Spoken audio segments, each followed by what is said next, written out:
Unions have vowed to continue the fight against workers' compensation laws passed through the New South Wales Parliament in the early hours of this morning. The government insists the measures are vital to address work-cover debts of $4 billion, but critics say they're unfair, with workers bearing the brunt of the changes. The government was forced to back down on applying the new laws to firefighters after they walked off the job and staged a dramatic protest outside Parliament.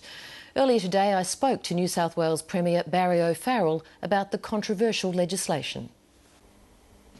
Barry O'Farrell, this is complex, very important legislation. Why such a rush to get it through the Parliament? Well, we know that at December last year, the estimate was that its deficit had blown out to $4.1 billion, escalating at about $9 million a day. We suspect that's increased by $200 to $300 million since then. It couldn't wait another 6 weeks because the deficit would simply grow. That's a threat to the future of any worker injured in the workplace. You were clearly very angry at the actions of the firefighters yesterday, but they won, they got their exemption. Why didn't they deserve to get that exemption in the first place? Well, their argument was that police were out, so should they be. The fact is, the reason police aren't covered by these changes is they have their own scheme. And that scheme was subjected to similar reforms last December, which provoked police action. So the question now is, the Labor Party, the Greens, the shooters, the Christian Democrats having exempted paramedics and firefighters, what do they say to nurses? So our view was that those that didn't have their own scheme, like police, should be covered by the entire Act, and then everyone would be treated equally. But you do seem to have a fairly messy scenario now where it's not a level playing field. Some workers have got exemptions and special deals, some haven't. That sounds like a mess. And that's a mess that's been created by an amendment passed by the Greens, Labor, Christian Democrats and shooters last night. Will continue to work. The scheme that we've put in place provides incentives to get people back to work. It provides increased benefits for those who can't get to work, but importantly, it puts in place a work capacity test which says that if you are capable of going back to work, whether it's at lesser duties, you should get back there. That's good for the person involved, it's good for the business, it's good for the economy. Let's get down to some specifics later on, but first of all, can we just check where we're at with the journey claims, the injuries suffered to and from work? It seems like you have quite a complicated setup there now. No, we were going to take journey claims out. Our proposal would have said that even if a firefighter on the way to work had stopped to fight a fire that he saw, he would be covered. That would have been the law.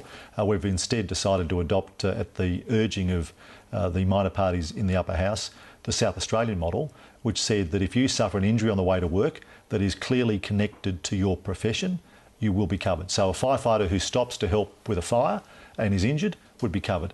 A teacher who sees one of their students stranded by the side of the road, who picks that child up to take to school and is involved in an accident, would be covered. A priest on a deserted, on a road at night, who comes across an accident scene, who's delivering the last rites, who's then hit by a truck that goes past, would be covered, because those accidents are related to the tasks that they do every day. People in other circumstances, though, where their injuries on the way to work, as their injuries and other things, where it's not connected with their employment, would not come under the work cover scheme. Now, you understand only too well people are very upset about this. You've heard the Talkback Radio comments. Their view is that, the workers are bearing the brunt of this. The focus is on these cuts. The injured workers are bearing the brunt of this. The onus is totally on them. Is that fair? Well, it's not true. There are changes to benefits. There's also changes to the administration of the scheme. There's also changes to the way lawyers and doctors work under the scheme, because the scheme has been rorted by a small number of people. A small number of people as victims, but equally a small number of lawyers and a small number of doctors who've sought to use this scheme to enrich themselves, and our reforms comprehensively tackle all things. The scheme itself and the benefits paid, the way in which the administration of the scheme is run, including the insurance companies, and the lawyers and the doctors. Well, what about employers? What are they doing? Are they doing their bit? Is there any onus on employers to make the workplace safer? As I understand that we have very bad numbers compared to Victoria on workplace safety. What onus have you put in this new legislation on employers to make workplaces more safe? Well, there are additional onus. There's additional onus on government as well to encourage workplaces to be safer and to properly enforce fines.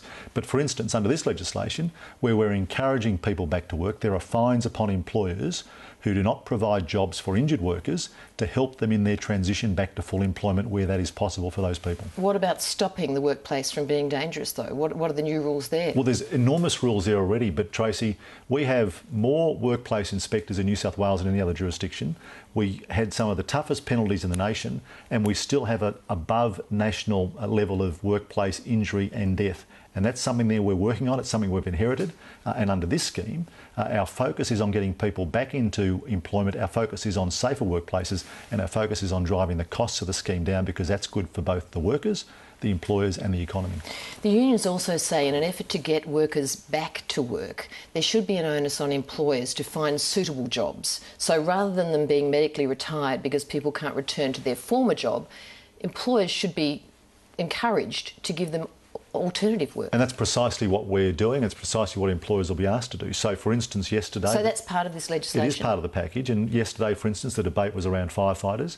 If a firefighter breaks their arm, when they're able to return to work, they're not expected to go out there and fight fires with a broken arm or an arm that's not fully repaired. But they can be doing things within the New South Wales Fire and Rescue, whether it's the PR activities in schools, whether it's some of the work around inspections in shops, that allow them to get back to work, allow them to receive an income as they recover, to be able to go back on and do that frontline job. And finally, can we just clarify one thing? There's been a lot of discussion about whether this is retrospective.